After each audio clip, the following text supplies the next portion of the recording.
Uhayyikum bitahiyatil Islam. Assalamualaikum warahmatullahi wabarakatuh. Alhamdulillah, bersyukur kita kehadirat Allah Subhanahu wa taala. Pagi hari yang berbahagia ini, di bawah rintik-rintik hujan, kita juga dalam keadaan saum, hari yang ke-19, ya, hari yang ke-19 Ramadan, ya.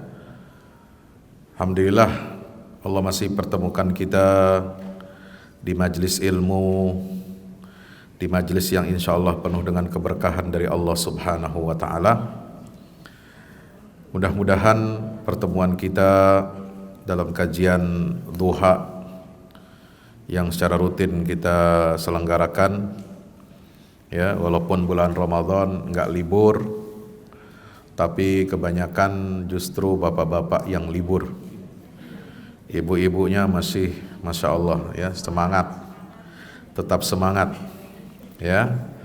Memang ibu-ibu ini di mana-mana pengajiannya selalu lebih banyak daripada bapak-bapak. Ya, bapak-bapaknya pengajiannya di kantor tiap hari soalnya.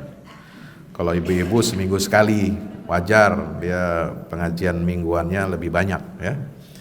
Karena bapak-bapak harus istirahat hari Sabtu Minggu. Tapi alhamdulillah tidak mengurangi semangat kita, dan insya Allah yang nggak hadir, ya, bisa menyaksikannya melalui layar TV-mu, insya Allah. Bapak Ibu hadirin rahmati Allah Subhanahu wa taala, mari kita berselawat salam kepada Rasulullah Muhammad sallallahu alaihi wasallam. Allahumma salli ala Muhammad wa ala ali Muhammad. Pada kesempatan yang berbahagia ini, bulan Ramadan ini kan identik dengan bulan sedekah. Ya, biasanya kalau bulan Ramadan grafik, ya, masjid itu grafiknya naik. Kajian-kajian juga meningkat, ya. Kemudian donasi, infak, sedekah, zakat juga meningkat, betul? Ya. Kenapa? Karena orang berburu dan berlomba-lomba untuk menjadikan Ramadan ini sebagai bulan sedekah. Ya, tapi sedekah itu sebenarnya jangan hanya kita jor-joran di bulan Ramadan. Ya, kita harus tetap jaga momentum ibadah Ramadan ini yang membawa keberkahan itu, ya, diantaranya sedekah harus continue walaupun tidak banyak nominalnya, ya. Nah, karena Ramadan ini bulan sedekah, bulan orang banyak memberikan infak, ya, ke masjid, ke panti asuhan, yatim piatu, ya, membagikan sembako dan lain sebagainya. Ya, oleh sebab itu mari kita pelajari dan kaji bagaimana Islam memandang harta dan kekayaan. Ya. Di dalam Al-Qur'an, jamaah dirahmati Allah Subhanahu wa taala, kekayaan itu atau harta ini tidak ada yang buruk. Ya. Harta disebut di dalam Al-Quran semua konotasinya baik, positif, ya. Al-mal, nah, itu al-mal itu di dalam surah Al-Baqarah misalnya 177, wa atal mala ala hubbihi dzawil qurba wal yatama wal masakin wa ibnas sabil wasailina wa fir riqab. Memberikan harta yang dia senangi, yang dia cintai, ya, kepada kerabat, anak yatim, orang miskin, musafir, anak-anak yatim, ya, peminta-minta, dan memerdekakan budak, ya, itu wasailin wa fir riqab. Nah, jadi harta itu positif, ya. Tidak pernah Allah menyebut harta itu dalam pengertian negatif. Demikian pula dalam ayat lain, Al-Baqarah 247, walam yu'ta sa'atam minal mal, atau al-malu wal banuna zinatul hayatid dunya. Banyak orang menganggap al-mal di sini itu jelek. Harta dan anak-anak adalah perhiasan hidup kehidupan dunia. Wal baqiyatus shalihat khairun 'inda rabbika thawaban wa khairun amala. Ya. Nah, demikian pula dalam surat, ada surat biasa kita hafal ya, surat Al-Fajr, wa tuhibbunal mala hubban jamma. Harta tidak jelek, yang jelek itu adalah kalau kita berlebihan dalam mencintainya. Hubban jamma, cinta buta sama harta, cinta mati sama harta, ya, sehingga membuat apa? Gelap mata, gelap hati kita, ya, membela siapa yang bayar. Nah ini bahaya. Nah itu bukan membela yang benar, ya, itu cinta mati, cinta buta kepada harta. Makanya Rasulullah SAW mengatakan al-malus salih ni'mal malus salih fi yadir rajulis salih. Sebaik-baik harta itu yang baik adalah berada di tangan orang yang soleh. Ya. Islam ini memandang harta itu positif, nggak pernah negatif, apalagi nggak pernah Islam itu menyuruh kita jadi orang miskin.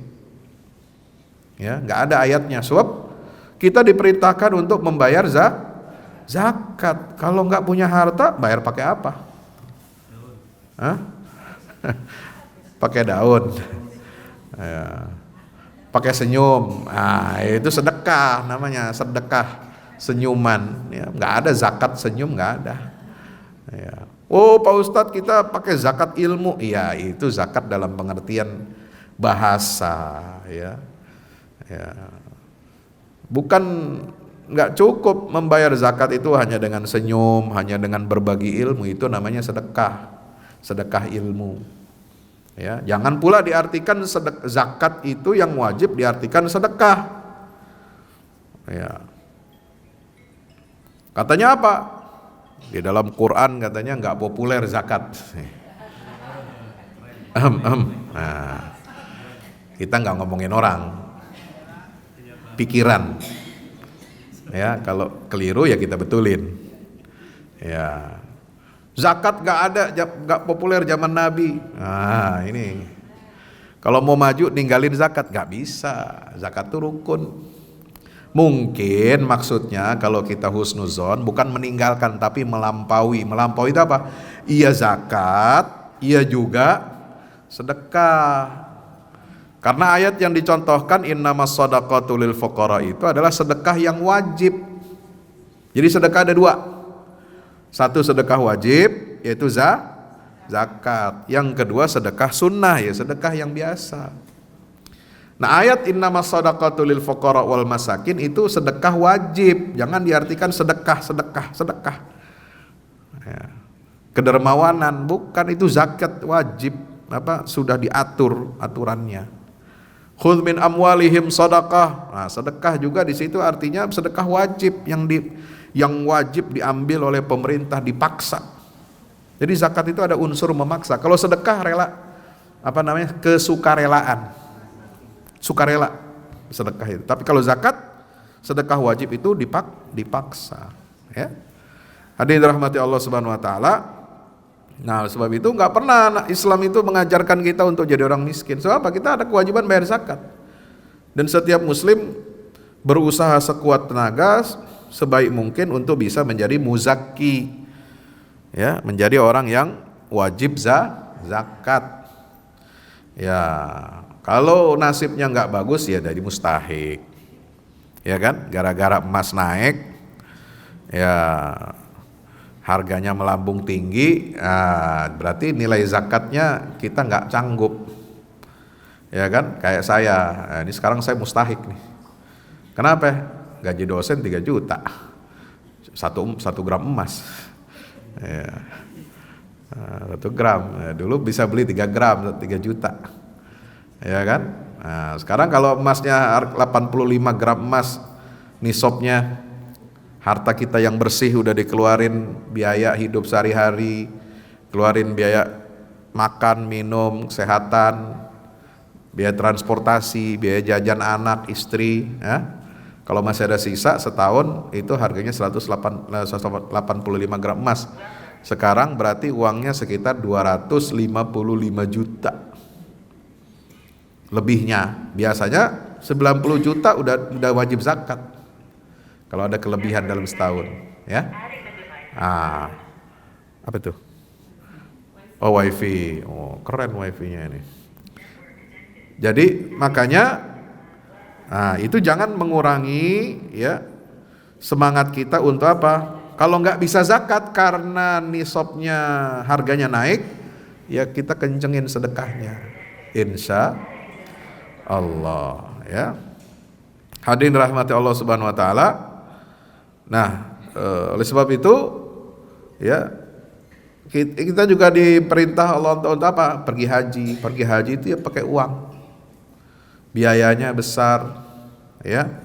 Harus ada bayar penginapan, harus bayar catering, makan. Jangan pergi haji modal nekat, ya, modal dengkul, bawa badan doang sampai sono, akhirnya minta-minta sama orang. Ya, kan kita tamunya Allah Pak Ustadz, duyufur rahman katanya. Oh, tamu Allah berarti ntar dijamin di sana. Siapa yang mau jamin ente? Ya. Orang masing-masing udah bawa nafkah sendiri-sendiri, ya. Jangan jadi beban buat orang. Maksud duyufur rahman itu tamu-tamunya Allah. Anda itu adalah tamu undangan. Tamu undangan itu fasilitasnya bawa sendiri. Bukan tamu undangan kita diundang sama presiden ke istana, dapat makan, minum, itu gratis. Tapi kalau Allah bikin undangan untuk haji, itu nggak semua orang bisa memenuhi undangan Allah. Maka yang bisa datang pergi haji itulah yang disebut sebagai tetamunya Allah. Gitu. Harus ada istitaahnya. Ada sahabat, ada beberapa orang dulu memahami, ya kalau gitu haji itu karena kita tamu Allah, ya udah kita nggak bawa apa-apa, nanti ya tawakal aja di sana. Nggak bisa, makanya turun ayat wa tazawwadu fa inna khairaz zadi taqwa. Kalau kamu mau berangkat haji, cari bekal, bawa bekal yang banyak, yang cukup.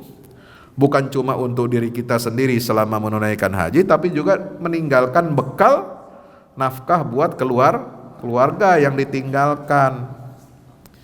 Ya, itu. Makanya kita harus jadi kaya, ya, bukan kaya dalam pengertian harus punya barang-barang mewah, rumah mewah, enggak, tapi cukup, berkecukupan. Nah, ada hadis katanya ad-dunya sijnul mu'min. Waduh. Wa jannatul kafir. Dunia ini katanya penjaranya orang beriman dan surganya orang kafir. Kalau begitu, ya kita udahlah, ya, pilih miskin aja. Enggak begitu. Rasulullah itu tidak pernah mencontohkan kita untuk jadi orang miskin. Kita harus berusaha. Kita harus bekerja, kita harus berikhtiar, kita harus pakai semua potensi dalam diri kita, ilmu, pengetahuan, ya, skill, kemampuan itu untuk apa? Cari nafkah, ya. Nah, hadirin rahmati Allah, ya. Jadi keliru kalau kita membayangkan, oh generasi Islam, awal Islam, sahabat ini hanya dibela oleh orang miskin. Ya, Islam itu hanya di agama bagi orang-orang miskin. Islam itu agamanya budak, Islam itu agamanya yang kaum marginal, tertindas. Itu salah. Iya, Islam membela orang miskin, Islam membebaskan budak, Islam membela kaum mustad'afin, tapi bukan berarti agama Islam itu agama yang identik dengan orang miskin atau menyuruh kita miskin. Itu salah. Itu keliru, ya. Kenapa? Karena Rasulullah di sekitarnya itu banyak konglomerat, orang-orang kaya, pemilik aset, saudagar kelas atas, ya. Mereka masuk Islamnya ketika masih muda, ya. Seperti siapa? Di sini ada sosok Zubair bin Awam, ada Talha bin Ubaidillah, ada Abdurrahman bin Auf, ada Abu Bakar Siddiq, Umar bin Khattab dan Utsman bin Affan. Kaya-kaya ini. Ini generasi as-sabiqun al-awwalun. Kaum muhajirin, ya. Jadi mereka-mereka ini, sahabat-sahabat Nabi itu adalah orang-orang yang bukan anti kekayaan, ya. Mereka orang kaya, tapi mereka menundukkan kekayaan itu, ya, sesuai dengan perintah wahyu Allah. Contoh Zubair bin Awam, dia punya pegawai 1000 budak, ya. Budak itu zaman dulu adalah tenaga yang diperlukan oleh manusia. Semua pekerjaan konstruksi semua pakai manusia. Belum ada mesin, belum ada kren, belum ada robot, ya, belum ada eskavator, belum ada. Semua pakai tenaga manusia. Ya. Kalau kita pakai tenaga manusia kan cuma bangun rumah doang. Ya, bangun jembatan. Ya, dulu semuanya. Ya, sekarang manusia bisa digantikan oleh robot, bisa digantikan oleh mesin, dipermudah. Bikin bangun tinggi nggak cuma cukup manusia. Ya, itu ada mesinnya, ada kerennya, ada macam-macamnya. Ya. Ada mesin yang mengaduk semen, molen. Orang Indonesia hebat, molen aja dimakan sama dia, hebat. Orang Indonesia ini masya Allah, ya, pisang molen, ya, molen bisa dimakan, ditelan dia, ya, mau besar seperti itu bisa ditelan, ya, gitu. Nah, Zubair bin Awam ini punya 1000 budak. Tiap hari mereka menyerahkan penghasilannya kepada Zubair bin Awam. Tapi dia tidak pernah memasukkan 1 dirham pun dari penghasilan yang didapat setiap hari dari 1000 budak ini masuk ke dalam rumahnya. Itu. Jadi 1000 budak store tiap sore, ya kayak inilah, kayak supir taksi online atau taksi reguler itu kan sistemnya setoran tiap hari, ya. Coba kalau punya 1000 taksi, gimana itu? Tiap hari terima duit, masya Allah, ya. Nah itu. Tapi dia nggak bawa apa? Dia nggak bawa pulang itu keuntungannya. Kenapa? Tiap malam, ya, uangnya dihabiskan untuk umat. Jadi kerajaan bisnisnya jalan, tapi infaknya jalan, mengalir dengan deras, ya. Abdurrahman bin Auf, ini luar biasa, orang kaya raya, ya, orang kaya raya yang kata Nabi SAW, dia punya 30.000 budak, ya, dan semuanya dibebaskan bertahap sampai selesai masa hidup beliau wafat, itu nggak ada lagi budak. Ya, 700 ekor unta kafilah dagang. Ya, itu unta itu dulu bawa barang itu berat-berat, besar-besar seperti kontainer. Ya, berarti 700 kontainer. Ya, itu diserahkan, beliau bawa perdagangan itu masuk ke Madinah sampai bergetar Madinah itu. Kenapa? Karena unta begitu banyak dan barang bawaan yang dibawa, harta, ya, kekayaan luar biasa. Dan itu diserahkan untuk Allah, ya, masya Allah. Makanya Nabi SAW mengatakan apa? Wahai Ibnu Auf, dalam hadis, engkau adalah orang kaya dan engkau tidak akan masuk surga kecuali dengan merambat. Ya, jadi masuk surganya itu aja dengan apa? Merangkak, kata Nabi. Karena itu pinjamilah atau bersedekahlah, niscaya Allah akan melepaskan ikatan dari kedua kakimu. Jadi orang kaya walaupun dia soleh tapi jarang atau malas berinfak, sedekah, dia masuk surga bisa, tapi lambat, dia merambat, ya. Seperti apa? Hewan apa itu? Yang jalannya lama gitu. Kura-kura satu. Ada lagi siput, ada lagi tuh yang apa tuh? Pelan, lama nunggunya. Yang nempel di itu tuh di pohon apa-apa gitu. Ya, itu lama masuk surganya. Tapi kalau kamu ingin dilepaskan ikatan dari kedua kaki itu, banyaklah sedekah. Ya, bukan berarti Abdurrahman bin Auf paling terlambat masuk surga, enggak. Dia banyak sedekahnya. Makanya kenapa? Dia tidak pengen masuk surganya dengan merayap, merambat. Maka dia banyak perbanyak dia sedekah. Supaya apa? Ringan langkah kakinya masuk ke dalam surganya Allah Subhanahu wa ta'ala. Maka dari hadis ini maksudnya, tujuannya adalah apa? Menggambarkan bahwa kaya itu bukan masalah. Ya, Nabi nggak pernah mengecam orang kaya, tapi yang dikecam adalah sifat bakhilnya, pelitnya, meditnya, ya, koretnya, koret itu, ya, itu, ya. Nah, yang bahaya itu apa? Kalau kita terikat kaki kita, tangan kita diikat dengan kekayaan. Pelit, medit, padahal kaya. Ada yang begitu? Ada, ya. Banyak main hitung-hitungan kalau infak. Ya, hitung-hitungan. Kalau ada untungnya buat dia secara politik, baru dia sedekah. Ya, jadi sedekahnya itu kalau ada dia udah hitung, ada returnnya, ada kembaliannya untuk keuntungan dirinya. Itu namanya sedekah politik. Ya, biasanya sedekah politik zaman kampanye, ya kan? Dengan harapan apa? Nanti bisa balik lagi kalau dia jadi pejabat, dia jadi wakil rakyat, balik modal. Ya, keluarin dia duit itu. Talha bin Ubaidillah, ini masya Allah, ya, seorang orang kaya hartawan yang sangat ringan tangan melepaskan hartanya di jalan Allah. Lan tanalul birra hatta tunfiqun, ya, infak terbaik itu adalah, ya, harta yang kamu infakkan, ya. Maka dia tidak menunggu lama, dia serahkan kebun terbaiknya.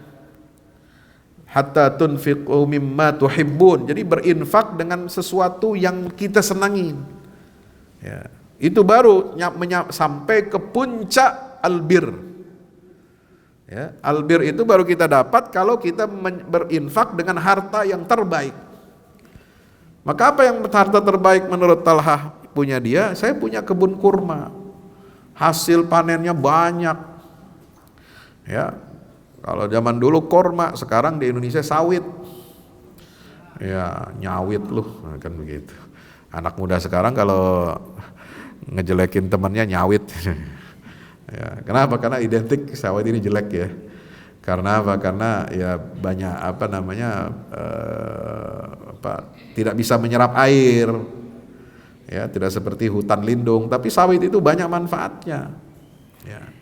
Buat energi, buat ekonomi nasional, hanya perlu diatur gitu. Nah, yang bos-bos sawit ini harus banyak sedekahnya, infaknya. Kenapa? Karena dia coba yang bisa menumbuhkan sawit itu tumbuh dengan banyak, buahnya banyak, bisa jadi minyak, bisa jadi macam-macam. Itu siapa? Allah. Itu harta dari Allah, pemberian Allah. Ya. Maka kita harus apa? Banyak berderma, ya. Ya, Talha itu ketika tahu ayat ini turun, lan tanalul birra hatta tunfiqu mimma tuhibbun, langsung dia serahkan kebun kurma yang terbaik dan paling besar, ya, hasilnya untuk kepentingan umat Islam itu. Abu Bakar Siddiq kalau sedekah, waduh, nggak tanggung-tanggung. Ya, kalau sedekah itu semuanya, totalitas, tidak ada sisa, itu. Maka ketika perang Tabuk, ya, Abu Bakar Siddiq ini menyerahkan seluruh hartanya. Perang Tabuk itu kan sedang masa sulit, musim panas, ya, pertanian, perkebunan belum panen. Sementara Rasulullah sudah diperintahkan untuk, ya, perang Tabuk, ya, menghadapi pasukan Romawi. Nah, ini kan perang ini kan perlu apa? Konsolidasi ekonomi, konsolidasi kekayaan, ya, sumber daya ekonomi itu tersedot untuk persiapan perang, ya, persiapan perang, logistik perang, ya, persenjataan itu semua pakai apa? Ya beli pakai duit lah. Nggak bisa senjata, ya, kita hanya bikin dari bikin dari besi, bikin dari uranium misalnya, itu kan harus diolah, pengolahannya, pembentukannya bisa jadi senjata yang canggih, itu kan perlu biaya besar. Ya. Terus ngebiayain karyawan yang menggaji orang yang merakit senjata itu dari mana uangnya? Ya dari negara, ya. Itu. Nah, kemudian orang yang terlibat dalam peperangan ini, pasukan ini ya perlu logistik. Ya, perlu didanai disuplai nafkah untuk keluarganya. Jadi biaya perang itu besar. Nah, sekarang ada pepatah. Ya, tidak bisa kita menjaga perdamaian kalau kita tidak siap perang. Makanya kekuatan militer, pertahanan sebuah negara itu sangat penting. Ya, kita mau damai sama orang bangsa-bangsa lain, tapi kalau kita nggak punya pasukan, nggak punya kekuatan militer, habis. Perdamaian itu akan rapuh, akan runtuh kalau kita nggak punya kekuatan. Makanya ayat Al-Quran mengatakan turhibu nabihi aduwallah. Kekuatan militer itu untuk apa? Memberikan rasa takut orang lain, bangsa lain, negara tetangga jadi segan sama kita, nggak berani macam-macam. Nah, Indonesia kalau perang sama Cina habis. Ya, kekuatan kita nggak sebanding. Ya, ribut dengan Natuna, ya, masalah Natuna Selatan, ya, Laut Natuna itu. Nah, kemarin Pak Prabowo juga cerita, ya, di istana itu, dibuka datanya bagaimana pasukan asing itu sudah ada di sekitar Indonesia. Jadi setiap saat mereka memutuskan untuk menyerang Indonesia, ya mudah dan kekuatannya luar biasa. MIB, military singkatannya panjang. Ya, itu satu brigade, itu satu pangkalan militer Amerika di Darwin, di Palau, di Townsville, di Australia itu. Australia juga punya pangkalan militer dekat Indonesia. Itu satu pangkalan militer itu punya pesawat tempur F-35. F-35-nya ada berapa? 48.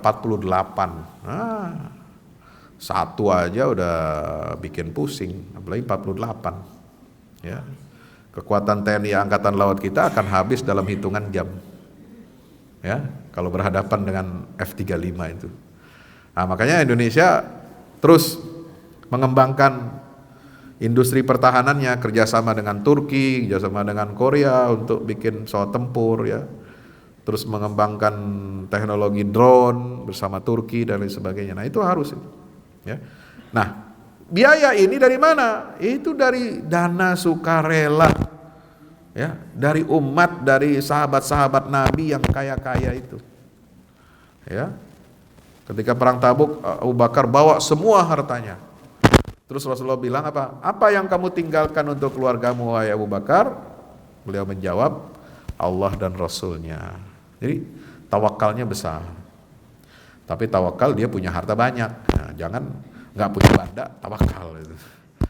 Ya, harus ikhtiar, harus usaha. Nah, orang yang tawakal seperti Abu Bakar ini ya hebat itu. Kenapa? Udah hatinya udah nggak tergantung kepada harta. Walaupun dia punya harta, walaupun dia punya uang banyak, tapi dia tidak jadi budak. Malah harta itu dia tempatkan semau dia. Untuk apa? Di jalan agama Allah. Nah, kalau orang yang diperbudak oleh harta, dia akan gunakan untuk apa? Maksiat, untuk senang-senang foya-foya, ya, untuk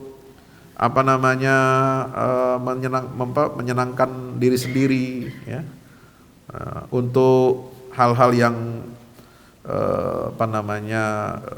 sifatnya negatif, gitu ya. Nah, itu ciri orang yang diperbudak hartanya, diperbudak oleh dunia. Nah, Umar bin Khattab separuh hartanya dia berikan untuk Allah dan Rasulnya, ya. Tadinya pengen berlomba-lomba dengan Abu Bakar. Abu Bakar tetap unggul. Kenapa? Dia berikan seluruh hartanya. Ya, jadi inilah kebiasaan-kebiasaan baik, contoh dari salafus soleh, berani memberi besar, ya, berani memberi besar, ya. Jadi kalau untuk kebaikan, untuk hal-hal yang besar kita harus berani, Ya, jangan berani ya sembrono. Jangan berani hanya karena untuk kepentingan pribadi, tapi berani kita melakukan hal-hal yang besar, memberikan sumbangsih yang besar untuk agama, bangsa dan negara, ya, insya Allah. Nah, disinilah ekosistem itu dibangun oleh Rasulullah. Dengan apa? Sistem wakaf. Wakaf ini yang tadinya sedekah, ya, individual, emosional, itu diolah, diberdayakan, ya, dibuat sistemnya supaya dia jadi aset produktif. Ya, tidak langsung semua dibagi habis. Ya, itu. Tapi harus apa? Dibikin wakaf yang produktif. Wakaf itu kan harta yang disimpan, yang didiamkan, ya. Dan hasilnya dari harta ini bentuknya barang, bentuknya gedung, bentuknya apa? Ya. Misalkan kita punya rumah sakit. Ya, rumah sakit. Kita wakafkan keuntungan berapa kamar, ya, yang terisi itu otomatis masuk ke rekening wakaf misalnya. Kita punya SPBU, ya sama. SPBU itu ada berapa? Ada berapa selang biasanya? Ya? Nah, itu nanti wakif itu tinggal apa? Bilang ini, misalkan ada 10 selangnya. Nah, saya wakafkan 2 selangnya, keuntungannya semua buat agama, wakaf, begitu. Punya hotel, punya kontrakan, ya, kontrakannya 10, nah, 2 kamar kontrakannya itu gak diambil untuk hasilnya, tapi untuk diwakafkan. Nah, begitu, itu wakaf yang produktif, jadi aset terus berjalan, ya, tidak habis kita nafkahkan untuk diri dan keluarga kita. Nah, Umar pernah begitu, dia punya tanah baik bagus di Khaybar. Tanah itu dia kelola, tidak dijual. Hasil dari perkebunan dan pertaniannya itulah yang kemudian dijadikan biaya untuk, ya, menafkahi fakir miskin, ya. Jadi negara kuat itu dengan sistem wakaf. Jadi sedekah ini jangan hanya emosional, bulan puasa, jor-joran sedekah. Tapi setelah itu kering. Nah, jadi puasa ini harus kita jadikan sistem, ya, berkelanjutan, ya. Inilah yang dicontohkan seperti tadi tanah Khaybar, kemudian Utsman bin Affan, ya, untuk beliau membeli sumur Raumah, Bi'ru Rumah. Ya, itu dibeli dari seorang Yahudi. Lalu sumur ini airnya jernih, bersih, ya. Itu diwakafkan, ya, untuk umat Islam, ya, bisa mengambil dari air itu secara gratis tanpa dipungut bayaran. Ya, pernah juga beliau menyumbang harta banyak sekali dalam perang Tabuk itu. Ratusan onta lengkap dengan perlengkapan senjatanya. Ya. Nah, hadirin rahmati Allah, bahkan sampai sekarang ada perkebunan wakaf dari Utsman bin Affan itu sampai sekarang masih ada, sertifikatnya ada. Atas nama Utsman bin Affan, dimasukkan bank, ya, oleh bank wakaf di Saudi. Itu harta kebunnya Utsman bin Affan itu tetap ada, ya, walaupun mungkin udah nggak ada ahli warisnya, tapi dikelola profesional oleh bank wakaf itu, dan hasil daripada ini setiap tahun itu diberikan kepada fakir miskin. Itu jadi hebat sekali umat Utsman bin Affan ini. Jadi hartanya itu sedekahnya itu jadi autopilot, udah jalan walaupun orangnya udah mati ribuan tahun yang lalu. Masya Allah, ya. Tapi kemanfaatannya itu terus mengalir, orang masih menerima manfaat dari harta yang ditinggalkan oleh Utsman bin Affan. Makanya beliau dijamin oleh Rasulullah sallallahu alaihi wasallam, setelah engkau memberikan harta yang begitu banyak hari ini, maka tidak akan membahayakan Utsman apa yang terjadi setelah hari ini, ya. Ini artinya apa? Inilah wakaf yang strategis, ya. Inilah contoh dari teladan sahabat Nabi, ya. Mereka itu kaya raya tapi tidak cinta kepada dunia. Mereka itu pebisnis hebat tapi transaksinya dengan Allah. Ya, mereka itu punya kekayaan tetapi kekayaan itu tunduk kepada wahyu, bukan tunduk kepada syahwat. Ya, insya Allah. Nah, di Muhammadiyah ini harus dikembangkan seperti ini. Budaya wakaf, budaya memberi itu sudah mengakar dan perlu kita tingkatkan untuk apa? Untuk memberdayakan umat. Ya, umat supaya jangan apa? Jadi pemain pinggiran. Jangan jadi penonton. Ya, jangan hanya dimanfaatkan ya kekurangan dan kemiskinannya untuk apa? Pemilu. Ya, kadang-kadang kemiskinan entah di negara mana itu diternak. Ya, jadi ternak kemiskinan. Supaya apa? Jadi basis ladang suara. Ya, jadi kemiskinan dijaga angkanya segitu aja gitu. Gak pernah turun-turun gitu. Kalau naik iya gitu kan. Tujuannya apa? Ya nggak lain nggak bukan. Nah ini gampang nih buat pemilu, ntar dikasih aja, dikasih permen 100.000, 200.000 ya. Ntar buat milihannya gitu kan. Ya udah begitu aja terus. Nah ini nggak boleh seperti itu. Mindset kita harus kita rubah. Umat ini harus kuat, berdaya. Kalau umat itu kaya, umat itu kelas menengahnya besar ya. Ya, mungkin kalau untuk menyisihkan kelas elit ya, konglomerat mungkin masih agak berat perjuangan. Tapi kalau kelas menengah itu harus kita kuasai. Muslim kelas menengah ini harus diperbesar. Ya, yang di bisnis, perdagangan, garment, apa segala macam manufaktur ya, pekerja profesional. Nah, itu harus banyak tuh umat Islam. Makanya anak-anak kita harus dikasih pendidikan yang baik.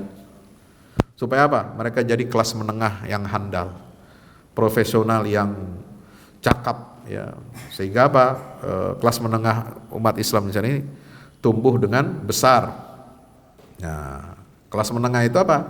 Cirinya apa? Kritis. Nah, gitu.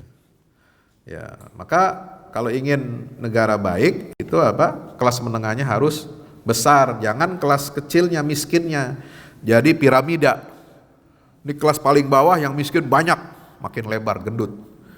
Ke tengah makin kecil. Nah, itu kelas menengah itu adalah kelas profesional. Ya, guru, hakim, jaksa, PNS, pekerja apa swasta dan sebagainya yang gajinya sudah di atas UMR. Ya, gajinya udah 2 digit gitu ya. Belasan juta sampai puluhan juta gitu kan. Nah, itu kelas menengah namanya. Ya. Kita harus berbanyak yang seperti ini, ya. Nah, kalau untuk yang elit itu konglomerat ya itu mungkin lain cerita. Nanti kita harus pikirkan bagaimana caranya. Ya, harus ada warga Muhammadiyah, orang Muhammadiyah, simpatisan Muhammadiyah yang jadi masuk dalam 100 konglomerat terbesar di Indonesia. Insya Allah. Masa 100 besar konglomerat Indonesia nggak ada satu orang Muhammadiyah? Ormasnya kaya, tapi orangnya belum tentu. Pengusaha Muhammadiyah ada nggak masuk namanya 100 besar itu? Belum ada. Ya. Kalau ormas ya terkaya di dunia nomor 4, tapi kan milik organisasi. Nah, yang individu ini juga harus dikembangkan, harus masuk mereka jadi orang kaya terbesar di Indonesia ya, insya Allah.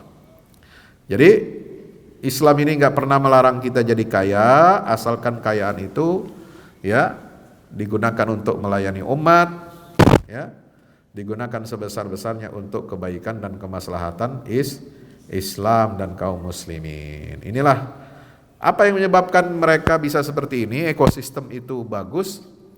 Karena apa? Rasulullah itu mentor, ya mentornya para saudagar. Ya, karena Abu Bakar, Umar, Utsman dan sebagainya itu bersedekah tanpa batas, unlimit. Itu kenapa? Karena mencontoh. Kalau nggak ada contohnya dari Nabi nggak bisa. Orang sedekah bukan karena dengar ceramah. Hah? Bisa orang dengar ceramah terus tertarik sedekah gitu seluruh hatanya? Nggak bisa. Sahabat Abu Bakar itu percaya kepada Rasulullah. Ya, karena dia percaya dengan keteladanan Nabi jadi orang kaya, pernah jadi orang kaya Rasulullah itu. Ya kan, masih mudanya kan kaya Rasulullah. Ya, pebisnis ulung. Ya, Nabi itu nggak pernah miskin hidupnya. Ya, ketika jadi Rasul, beliau nggak berdagang lagi, tidak jadi pengusaha lagi. Kenapa? Karena fokus untuk berdakwah. Ya, jangan sampai nanti orang bilang, Muhammad ini bikin agama baru buat cari keuntungan dunia dengan dagang. Makanya nggak boleh Nabi itu tidak boleh berdagang. Ya, harus dibedakan. Umatnya yang harus berdagang. Nah, Rasulnya jangan dagang. Kenapa? Harus fokus. Ya, supaya tidak ada konflik of interest. Tidak ada konflik kepentingan. Kalau beliau jadi Rasul kemudian jadi pedagang juga, nanti ya akhirnya apa? Ya maksa orang dengan apa? Dalih ya untuk memperkaya diri sendiri. Nah, itu yang tidak benar. Ya. Hadirin rahmati Allah Subhanahu wa taala, maka itu kita harus menciptakan ekosistem ini.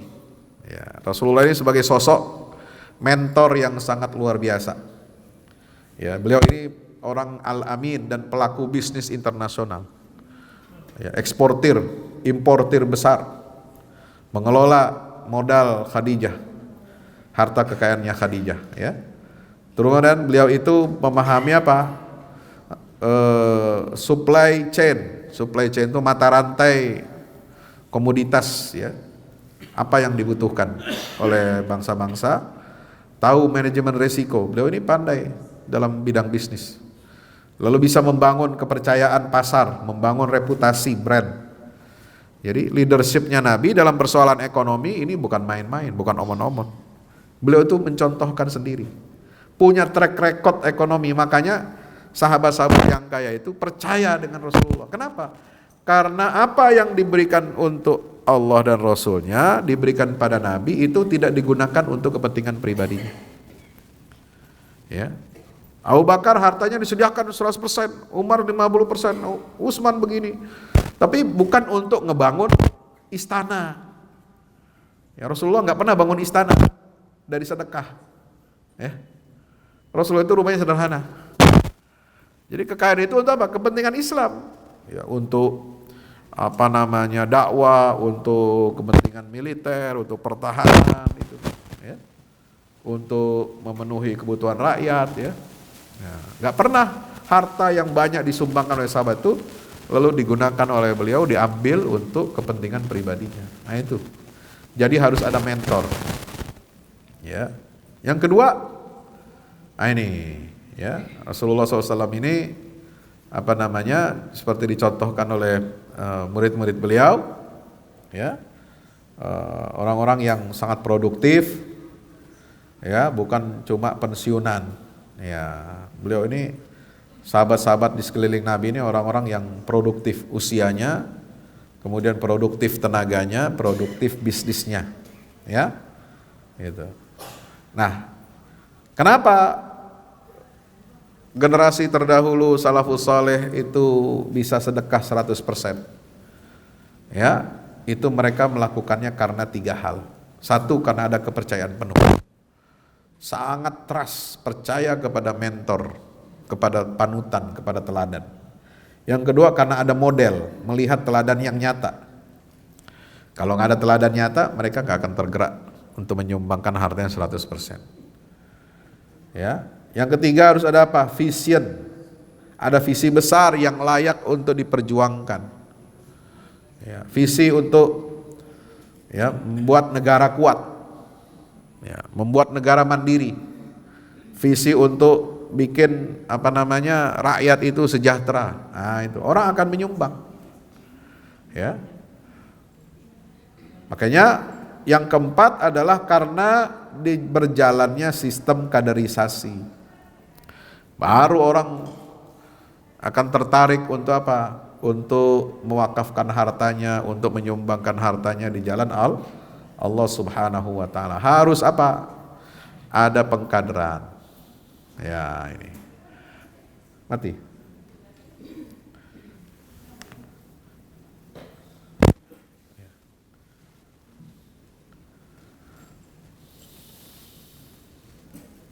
Nah, oleh sebab itu apa yang harus kita lakukan ya sebagai bentuk pondasi untuk memanage kekayaan harta ini ya, maka perlu kita meletakkan prinsip-prinsip dasar dalam memanage harta kekayaan. Prinsip yang pertama itu adalah tauhid. Ya, Muhammadiyah ini kan gerakan pemurnian tauhid. Jadi pemurnian tauhid itu bukan hanya masalah teologi, tapi juga harus bersifat praksis. Bisa praktis dalam bisnis yang pondasinya adalah tauhid kepada Allah. Bisnis yang menempatkan harta itu adalah titipan dari Allah, bukan karena hasil jerih payah kita sendiri. Ya, Qarun dulu pernah bilang apa? Qala innama utituhu ala ilmin indi. Ya, sombong dia. Aku diberikan kekayaan ini, aku punyakan ini karena apa? Ilmu yang saya miliki. Fa khasafna bihi wa bidarihil arda. Ketika dia menyatakan kesombongannya itulah maka Allah menghancurkan kekayaannya. Ditenggelamkan harta kekayaannya, perbendaraannya itu ke dasar bumi sehingga jadi harta karun katanya. Makanya orang kalau nemuin harta di bawah bumi, di bawah tanah disebutnya harta karun. Nah, karun itu dari kata korun. Ya. Itu. Jadi tauhid, prinsipnya tauhid. Harta itu titipan Allah. Ya, bukan karena kerja keras kita, bukan. Itu harus selalu ditanamkan. Makanya kalau punya anak sukses, ya mandiri, dia bisa jadi entrepreneur, pengusaha, ya, atau dia orang mampu gitu ya, itu tanamkan pada anak-anak. Kasih wasiat, kasih pesan, ya. Hartamu kamu gunakan sepenuhnya untuk apa? Di jalan Allah. Ya, jangan pelit untuk urusan agama. Ya, sumbanglah Muhammadiyah, begitu pesannya dong, wasiatnya begitu. Nanti Muhammadiyah akan mengembangkan bisnis itu ya yang dititipkan jadi wakaf ini untuk kepentingan umat, supaya umat kita mandiri, umat kita berdaya, insya Allah. Jadi ketika tauhid itu kuat, ya nih. Jadi pebisnis pengusaha ini harus ngaji tauhidnya kencang. Ya, keyakinannya kepada Allah sebagai Ar-Razzaq, Ar-Raziq, Allah sebagai Al-Khafid, Ar-Rafi', Al-Mu'izz, Al-Mudhil penting. Ya. Ini. Sehingga apa? Kepemilikan harta itu berubah menjadi amanah. Orang kalau enggak punya tauhid yang murni, tauhid yang kuat, ketika dia diberikan harta kekayaan, dia kenapa? Bersifat tughyan, melampaui batas. Ya, dia cenderung untuk menindas orang, menindas. Ya, nggak usah jauh-jauh. Di jalanan, ya, mobil pribadi bisa menindas bajai, ya, karena bajai kan. Ya, kalau bajai mau nindas siapa? Nggak bisa nindas yang lain. Kalau mobil pribadi bisa nindas bajai gitu. Nah, mobil pribadi juga ada kasta-kastanya. Yang kelas 100 juta ya ditindas sama yang 300 juta. Kalau jalan suruh minggir. Ya kan? Nah, kasta yang 500 juta lain lagi. Kasta yang 1 miliar mobilnya disen udah kita minggir itu. Ya, udah takut kita. Ya kan? Udah minder. Nah, itu. Apalagi dikawal forader. Wah, udah makin minder sudah. Nah, itu. Jadi tauhidnya harus kuat. Ya, harus amanah. Gitu. Inilah amanah itu akan muncul dalam diri seseorang, apakah dia pengusaha, pejabat, birokrat, wakil rakyat, ya, atau yang lainnya, itu kalau dia memiliki tauhid yang kuat. Ya, kenapa? Karena dia merasa apa? Diawasi oleh Allah. Dia harus buat baik kepada Allah, kepada sesama. Seperti halnya pendidikan di dalam puasa. Nah, itu. Kemudian fondasi yang kedua harus apa? Punya visi peradaban. Ya, itu. Muhammadiyah kan berdagang bukan untuk kepentingan pengurusnya, tapi untuk umat. Ya, untuk membangun umat ya. Kalau berdagang itu bukan untuk kepentingan pribadi. Nah, ini visi yang harus ditanamkan. Pengusaha-pengusaha muslim ini harus punya visi membangun umat, bukan membangun kekayaan pribadi. Iya, kekayaan pribadi boleh. Silahkan punya mobil bagus, punya rumah bagus ya. Punya fasilitas macam-macam bagus, tapi jangan lupa ya, visi kita mengelola harta ini adalah untuk membangun umat. Umatnya digedein. Kalau umat kita gede, umat kita besar, ya, negara kita kuat, ya. Coba contoh itu siapa? Keluarga Rothschild itu, Yahudi itu. Itu bankir yang menguasai jaringan bisnis dan keuangan ya di dunia ini ya. Sama Rockefeller ini yang menguasai energi dunia, pasokan minyak dan lain sebagainya itu. Ya. Mereka ya bukan hanya untuk kepentingan pribadi, tapi untuk apa? Membangun Israel. Ya, Yahudi itu konsisten bangun negaranya. Ya, membangun pertahanannya, mempengaruhi Amerika, menguasai Amerika untuk apa? Melindungi Israel. Itu kenapa? Karena orang-orang kaya Yahudi. Gitu. Nah, sekarang orang kaya Islam bisa nggak dia melindungi Palestina? Nggak bisa. Kenapa? Karena kekayaannya digunakan untuk foya-foya, bukan untuk membangun kekuatan umat, bukan untuk membangun kekuatan ilmu, sains, teknologi, bukan untuk membangun militer. Ya. Hartanya digunakan untuk apa? Bikin bangunan tinggi-tinggi. Nggak tahu bangunan tinggi buat apaan. Otaknya kalau kosong mau diapain? Ya. Bangun ini mewah resort, ya, untuk kesenangan pribadi, bukan untuk umat. Nah, makanya nggak bisa bersaing dengan Israel, dengan Yahudi, gitu. Nah, ini masalah umat kita ini, nggak punya visi.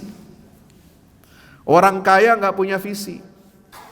Nah, ini tugas ulama, tugas ya Persyarikatan Muhammadiyah ini ya, menghimpun, membimbing orang-orang kaya, pengusaha-pengusaha ini apa? Untuk memiliki visi membangun umat. Ya. Yang kedua adalah bagaimana eksekusinya. Eksekusinya apa? Keteladanan dari pemimpin. Pemimpin kalau ingin ya murid-muridnya atau rakyatnya itu mendukung, ya jangan jadi pemimpin yang apa? Hidup mewah, ya.